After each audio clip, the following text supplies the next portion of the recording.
This is part 1 of why cockroach Janta party happened.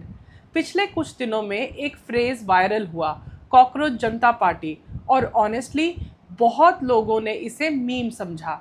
Gen Z humour, dark comedy, एक और internet trend.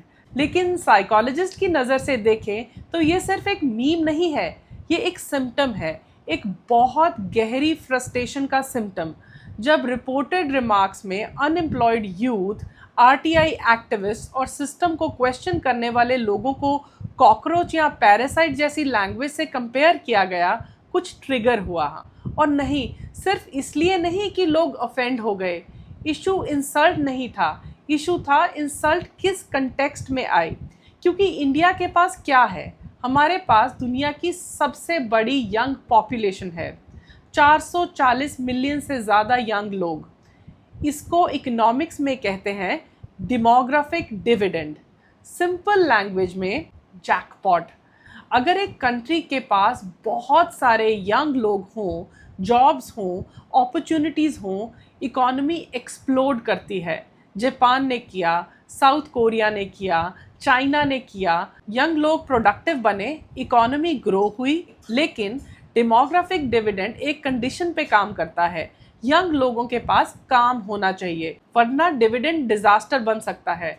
और India में problem यहाँ start होती है। डिग्री ले लो, अपस्किल कर लो, इंटर्नशिप कर लो, इंग्लिश सीख लो, कॉम्पिटिटिव एग्जाम दे दो, नेटवर्किंग कर लो। तुमने लिटरली सिस्टम ने जो बोला सब किया, और फिर भी जॉब नहीं, सिक्योरिटी नहीं, फ्यूचर अनक्लियर। और सबसे डेंजरस चीज़, तुम्हें बोला जाता है कि प्रॉब्लम तुम हो, इनफ स्किल्ड नहीं थे, और मेहनत करो, माइंडसेट चेंज करो। कभी नोटिस किया, सिस्टम कभी फेल नहीं होता, सिर्फ तुम फेल होते हो। बाय द वे, मैं एक साइकोलॉजिस्ट हूँ, और ये पैटर्न डेंजरस होता है, क्योंकि जब एक पूरी जनरेशन को लगने लगे कि उन्होंने सब कुछ सही किया और फिर भी रिवॉर्ड नहीं मिला, एंगर क्वाइटली बिल्ड होता है।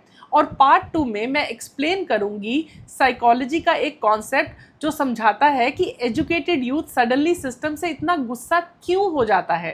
क्योंकि प्रॉब्लम अनएम्प्लॉयमेंट नहीं होती, प्रॉब्लम होती है betrayal. And if you think unemployed youth are just lazy और over sensitive, psychology tells a different story. This is part 2 of the series why Cockroach Janta Party happened. There's a psychological concept, status inconsistency. Understand it simply.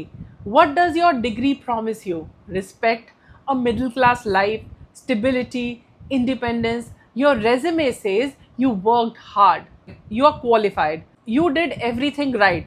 But the reality, you are at home, financially dependent, your job is unstable, or you don't have a job. And then you open social media.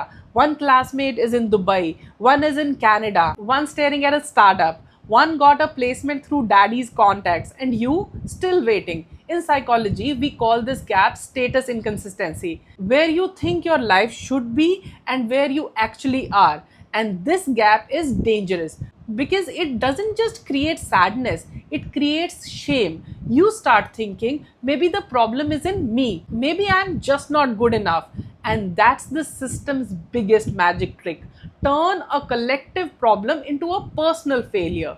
Millions of people are struggling, but each individual thinks only my life is broken. But then there is a point where something shifts. You realize, wait, it's not just me, there are millions like me. And that's the dangerous moment, because when shame becomes collective, it turns into anger. And when anger is no longer individual, movements happen. Memes form, symbols form, like the Cockroach Janta Party. In part 3, we will talk about sociological concept of relative deprivation and why Instagram and inequality together can become a nightmare for governments. Hi, this is part 3 of the series Why Cockroach Janta Party Happened. And here's where the story gets dangerous, because movements don't form from poverty alone. Hardship exists everywhere.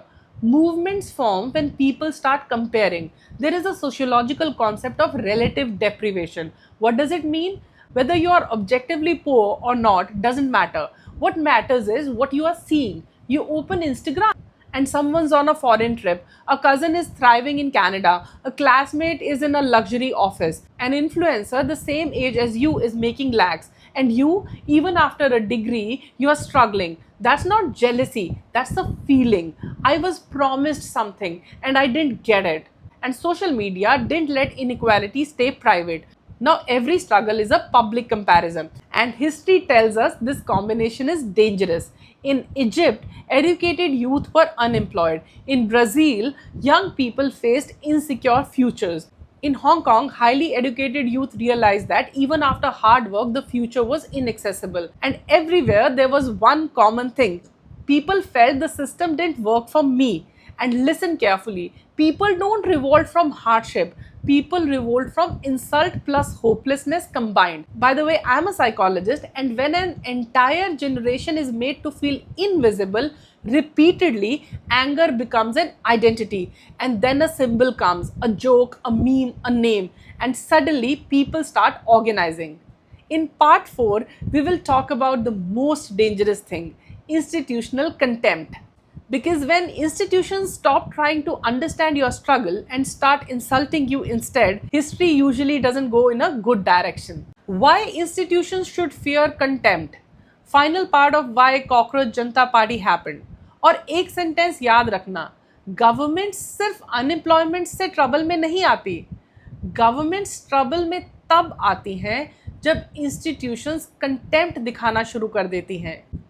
Hardship survive की जा सकती है, लोग struggle भी survive कर लेते हैं, लेकिन कंटेम्प्ट वो डेंजरस होता है, क्योंकि कंटेम्प्ट तुम्हें ये मैसेज देता है कि तुम्हारी प्रॉब्लम रियल नहीं है, तुम डिजर्विंग नहीं हो सिंपैथी के, तुम्हारी स्ट्रगल तुम्हारा ही फॉल्ट है। और जब पावर में बैठा सिस्टम ये सिग्नल दे, अंदर से कुछ टूट जाता है, एक सोशल कंट्रैक्ट, वो इनविजिबल अग्रीमेंट जहां सिटीजन सोचते हैं ठीक है सिस्टम इम्परफेक्ट है पर फेयर होने की कोशिश तो कर रहा है, लेकिन जब लोगों को लगने लगे कि सिस्टम केयर ही नहीं करता, लेजिटिमेसी क्रैक करना स्टार्ट करती है। और डेमोक्रेसी में लेजिटिमेसी सब कुछ होती है। इलेक्शन जीतना इनफ नहीं होता, ट्रस्ट होना चाहिए।